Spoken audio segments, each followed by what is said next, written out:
Cierto es que muchos, cuando hemos tenido necesidad, hemos tenido que hacernos este pasaporte, ir al ambulatorio, pedir ayuda, porque la cosa tenía lo suyo, y eso que estábamos vacunados. El sistema, ya sabes, implica también un código QR, ¿eh? Tú en muchos lugares enseñas ese código y ahí directamente el interlocutor, bien sea un camarero de un establecimiento o un guardia de un aeropuerto, puede identificar si te has vacunado o no. Vamos a ver cómo han falseado todo esto. ¿Cómo es posible que un código QR sea falso?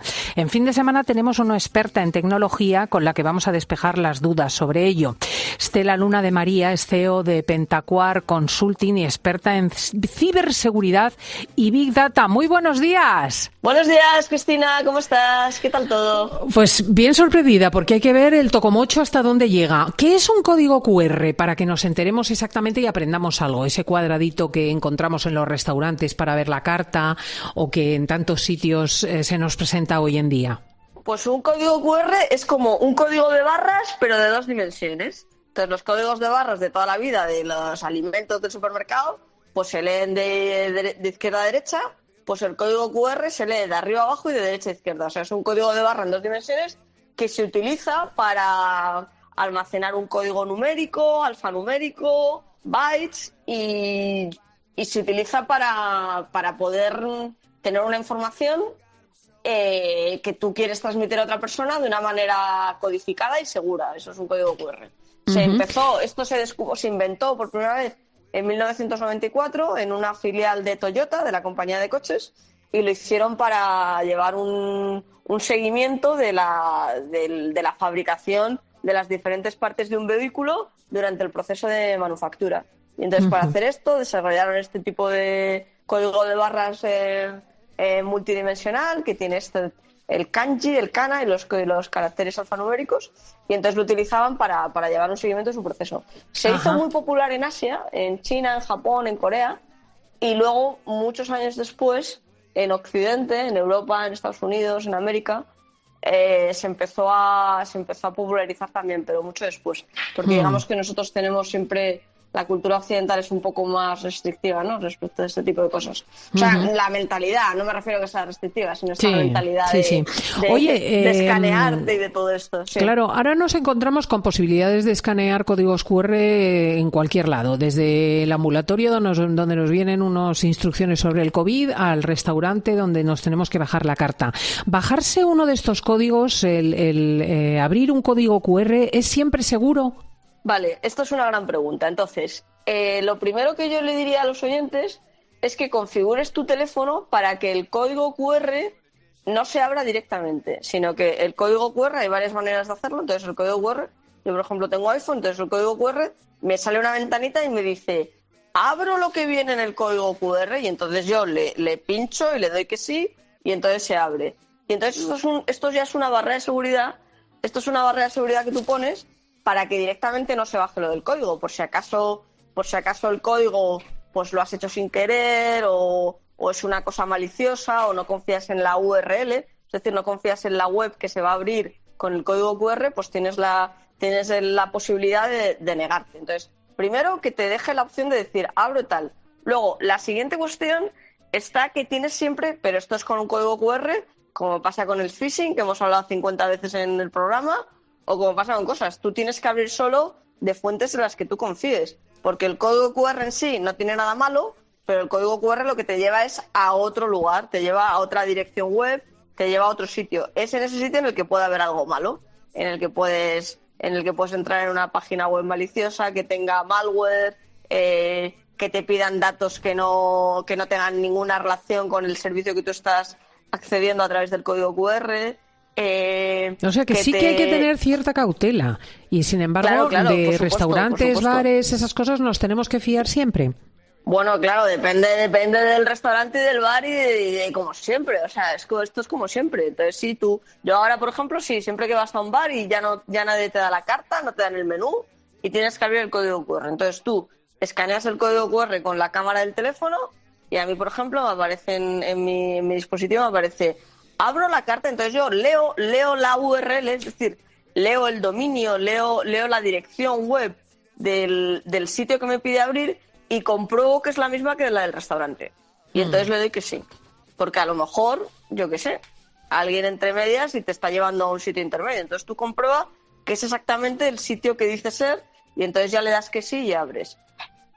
Otra cosa importante, entonces abres esa página web y entonces ahí, por supuesto, como siempre decimos, no metas ningún dato personal, porque eso es una cosa muy temporal que estás haciendo con un fin concreto, muy específico y que no tienes que dejar ni tu teléfono, ni tu nombre, ni tu dirección, ni dejes nada. Vale, lees la carta o lees el billete de avión o lees lo que sea y ya está. Y no hace falta que dejes ningún dato. Y luego, por supuesto, cerrarlo y ya está. Y no dejar eso abierto por ahí en el teléfono. Y en tal caso, si te ha dejado alguna cookie, eliminarla o todo eso. Pero luego, otra cosa más es, en caso de esto, hay incluso servicios de seguridad para códigos QR.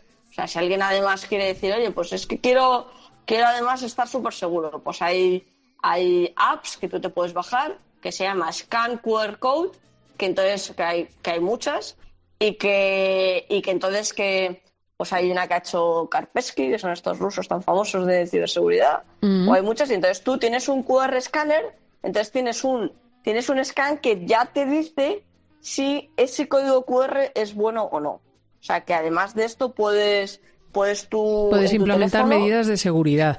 Puedes implementar medidas de seguridad adicionales. Sí. A mí me sorprende muchísimo que un mecanismo de tanta seguridad nacional e internacional como es el establecer si una persona ha sido o no vacunada pueda ser saboteado con tanta facilidad.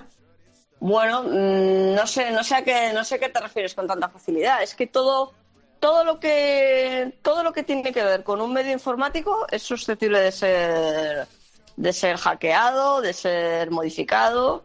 Sí, la gente dice, no, es que lo que imprimes en papel se puede falsificar. Bueno, lo que imprimes en papel se puede falsificar, pero desde que existe el Photoshop, pues tú también puedes falsificar muchas otras cosas. O sea, que es todo eso. Entonces, claro, el código QR es más seguro porque se supone que este código QR se conecta contra un sistema centralizado que está en la Unión Europea o en el Estado español, donde te dicen si esta persona en concreto está dentro de una base de datos. Pero claro, lo que ha sucedido en este caso del fraude de los códigos QR de la vacunación es que está bien, o sea, a ver, quiero decirlo bien, no es que esté bien hecho, es que el fraude está bien pensado, o sea, lo han ejecutado con inteligencia. Con astucia, porque, sí. Claro, Con astucia, sí.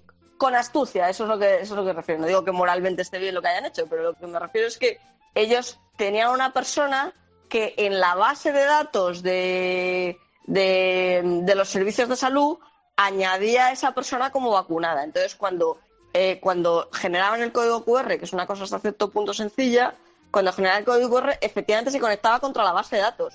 O sea, que eso no lo han falsificado. Lo que pasa que en esa base de datos, de forma manual, alguien había añadido al imperfecto que nunca se vacunó. O sea, que eso es en lo que, hasta cierto punto, la ejecución estaba bien pensada, porque no es que el código QR fuera falso, sino que el código QR efectivamente se conectaba contra la base de datos de personas vacunadas. Lo que pasa es que anteriormente alguien había añadido un registro a la base de datos en su tabla correspondiente en el que decía que fulanito de tal con tal DNI efectivamente había sido vacunado. O sea, que esa es la parte donde, claro, no hay tanta sofisticación informática, sino que hay más bien una comprensión completa del proceso para que cuando el código QR va a la base de datos lo reconoce y dice, sí, este señor está aquí.